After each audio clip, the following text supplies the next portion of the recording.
Good afternoon, I'm Malcolm Jordan and this is your midday news fix for Thursday the 3rd of October. Met Service has issued a rare red heavy rain warning for North Otago, Dunedin and coastal Clutha. It warns some areas may get about 2 months worth of rain before the end of Friday.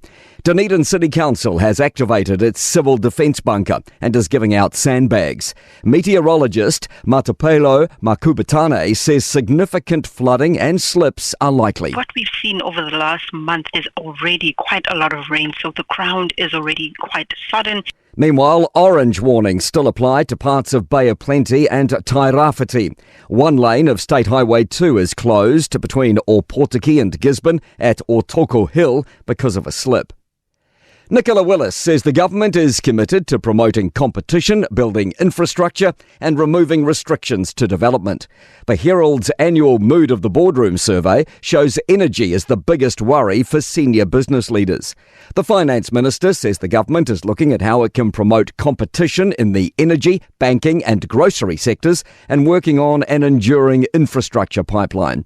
She says they'll also be making announcements about the fast-track regime in the next few days, aimed at encouraging development and investment. We will continue our drive to remove red tape, whether it's the Triple CFA, the building rules. We think a lot can be done there. US President Joe Biden says sanctions are on the way for Iran after its attack on Israel. Israel's Prime Minister has warned Iran will pay after it fired almost 200 missiles into parts of Israel in response to recent airstrikes and killings of Hamas and Hezbollah leaders. The G7 leaders, including the US, Britain and France, have expressed strong concern over the escalating situation. Joe Biden says Israel has the right to respond, but is unsupportive of any potential attack on Iranian nuclear sites. David Seymour is hit out at the Secondary Teachers Union over its new charter schools position. The PPTA's changed its constitution to let teachers at charter schools be members of the union, despite historical opposition. It says it's still opposed to the model, but wants teachers to be represented after new rules to increase the number of charter schools. Associate Education Minister Seymour says it's bizarre. I think it's important to separate the everyday teacher that you know and love from the union organisers in Wellington who take the fees and do all the more political activism.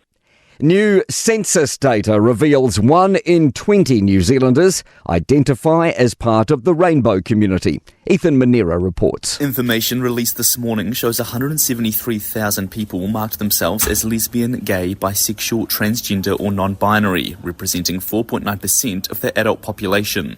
0.7% of the population identified as transgender.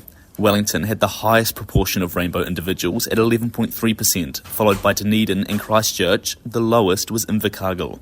It's the first time this data has been collected in the census, with Stats NZ saying it gives crucial insight in how to allocate resources for support and care. To sport, the All Blacks have cleared halfback Cam Roigard to make his return from injury. He's been released to play for Counties Monaco on Saturday, one of 16 All Blacks released for the NPC's final round. And upset Champions League football wins for French side Lille over defending champs Real Madrid and Aston Villa over Bayern Munich.